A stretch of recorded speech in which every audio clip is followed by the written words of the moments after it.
तर नमस्कार मंडळी, स्वागत आहे तुमचं माझ्या यूट्यूब चॅनलवरती. तर मी बनवलेली आहे गूळ शेंगदाण्याची चक्की. तुम्ही बघू शकता, एकदम छान अशी ही चक्की झालेली आहे. जशी आपण दुकानातून विकत आणतो ना, सेम तशी ही चक्की झालेली आहे. एकदम मस्त आणि कडक पण झालेली आहे. तर ह्याची रेसिपी आपण बघूया. तर त्याच्यासाठी मी इथं घेतलेले आहेत शेंगदाणे. हे शेंगदाणे जे आहेत तर गावरान शेंगदाणेच घेतलेले आहेत मी. तुम्ही कोणते पण शेंगदाणे घेऊ शकता. आता हे जे शेंगदाणे आहेत तर मी 300 ग्रॅम हे घेतलेले आहेत हे शेंगदाणे. आता गॅसवर ते कढई ठेवून हे शेंगदाणे भाजून घेऊया आपण. आता हे जे शेंगदाणे आहेत तर छान खरपूस असे आपल्याला भाजून घ्यायचे आहेत.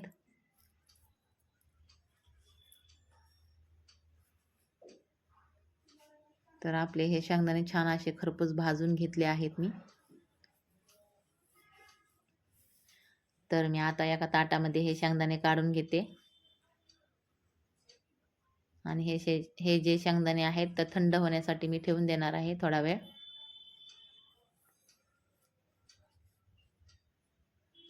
तर आपले हे शेंगदाणे जे आहेत तर थंड झालेले आहेत. तर आता मी हे शेंगदाणे जे आहेत तर खलबत्त्यामध्येच कुटून घेणार आहे ओबडधोबड. मिक्सरला बारीक करणार नाही आहे, कारण आपल्याला मिक्सरला लावलं की हे शेंगदाणे बारीक होतील. तर आपल्याला शेंगदाणे जे आहेत तर बारीक नाही पाहिजे, आपल्याला ओबडधोबडच शेंगदाणे कुटून घ्यायचे आहेत. त्याच्यामुळं मी हे शेंगदाणे जे आहेत तर खलबत्त्यामध्ये कुटून घेणार आहे.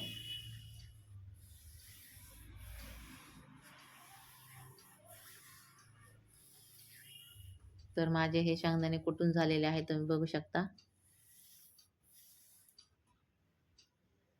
तर मी हे शेंगदाणे असे कुटून घेतलेले आहेत, तुम्ही बघू शकता.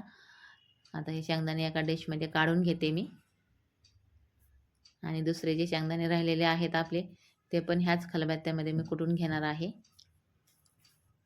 तर आता मी सगळे शेंगदाणे जे आहेत तर कुटून घेतले आहेत. तर आता इकडं मी गूळ घेतलेला आहे. गूळ जो आहे तो मी 250 ग्रॅमच घेतलेला आहे. 300 ग्रॅम शेंगदाणे आणि 250 ग्रॅम गूळ घेतलेला आहे मी. आता हे जो गूळ आहे तर चाकूनी कट करायला लागले मी. तर मला तो जो गूळ होता मी घेतलेला तो एकदम कडक होता, म्हणून तो चाकूनी कट करता आला नाही मला. त्याच्यामुळे मी ठोंब्याने हा गूळ कट करून ठेचून घेतलेला आहे.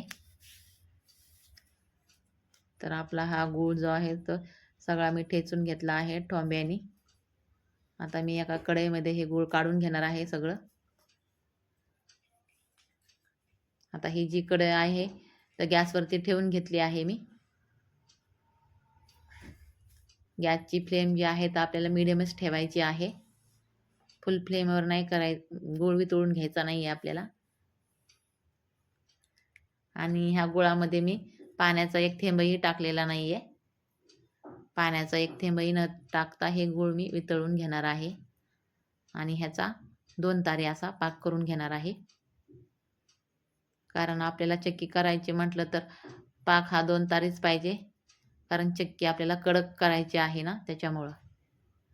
तर गूळ आपला छान असा वितळला आहे, तुम्ही बघू शकता.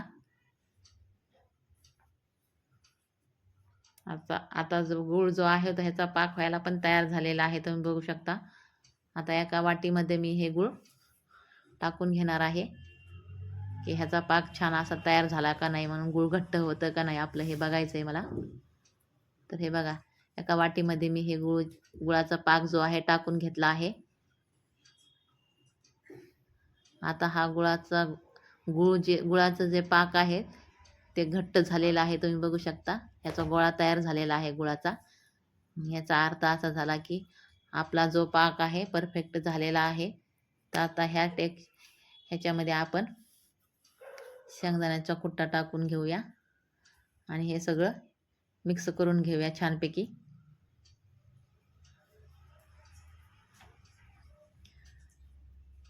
गूळ जो होता तो पांढरासरच होता मी घेतलेला गूळ.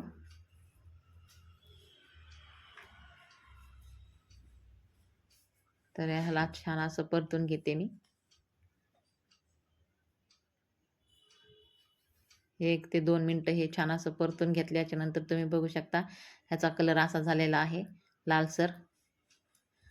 ह्याचा अर्थ आपली जी चक्की आहे तर छान होणार आहे एकदम. आता इथं ताटामध्ये ही गूळ शेंगदाण्याची जी चक्की आहे तर ती काढून घेते पटकन. ही जी प्रोसेस आहे तर पटकन करून घ्यायची आपल्याला, कारण लगेच चक्की बनायला सुरुवात होती ह्याची. गूळ जो आहे तो लगेच आटायला सुरुवात होते, त्याच्यामुळे पटकन आपण हे ताटामध्ये पसरून घेऊया.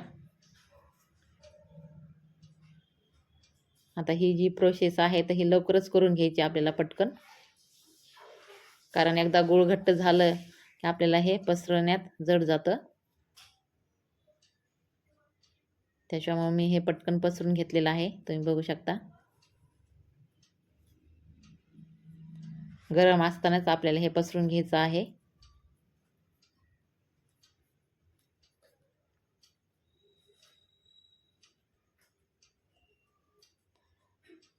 आता हे जे आहे तर छान असं मी पसरून घेतलेलं आहे, तुम्ही बघू शकता.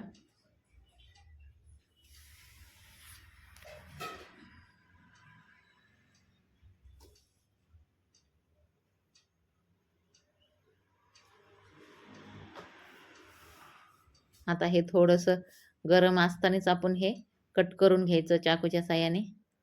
गार झालं की आपल्याला कटच करता येणार नाही. तसंच झालं, हे थोडंसं जास्तच गार झालं, त्याच्यानंतर मी चाकूने कट करायला गेले तर ते कट होईना असं झालं. पण तसंच कट करून घेतलं मी थोडंसं. तर कट करण्यासाठी मला खूप जड गेलं हे, त्याच्यामुळे तुम्ही लवकरच कट करून घ्या ही चक्की. तर आता मी एका उलथण्याने हे काढून घेणार आहे चक्की. थोडंसं गरमच आहे हे. तर तुम्ही बघू शकता मस्त आपली चक्कीची वडी जी आहे तर तयार झालेली आहे. आता ह्या जे ताटाला आहे तर मी तूप पण नव्हतं लावलेलं आणि तेल पण नव्हतं लावलेलं, तरीही आपली चक्की जी आहे तर अलगद अशी निघलेली आहे, तुम्ही बघू शकता. याचा अर्थ आपली जी चक्की आहे तर एकदम परफेक्ट अशी झालेली आहे. जशी आपण दुकानातून विकत आणतो ना तशीच ही चक्की झालेली आहे. आणि कलर पण खूप छान आलेला आहे या चक्कीला, एकदम मस्त असा. तर तुम्ही बघू शकता पूर्ण चक्की ही अलगद अशी निघून वरी आलेली आहे. तर मस्त अशी ही चक्की झालेली आहे आपली. तुम्हाला जर माझी रेसिपी आवडली तर प्लीज माझ्या चॅनलला सबस्क्राईब करा आणि लाईक पण करा. आता ह्या सगळ्या वड्या काढून घेते मी चक्कीच्या. खूपच छान अशी ही चक्की झालेली आहे. तुम्ही ह्याच्यामध्ये विलायची पण टाकू शकता. मी टाकलेली नाही आहे विलायची ह्याच्यामध्ये. विलायची जर टाकली तर अधिकच छान अशी ही टेस्ट लागते आपली चक्की. कलर तर बघा किती छान आणि मस्त आलेला आहे. मला तर खूपच आवडली ही चक्की. खाण्याच्या आधी बघायलाच ही सुंदर वाटते ही चक्की आणि एकदम कडक अशी झालेली आहे चक्की आपली. तर प्लीज माझ्या चॅनलला सबस्क्राईब करा आणि व्हिडिओला लाईक पण करा. माझा व्हिडिओ बघितल्याबद्दल धन्यवाद.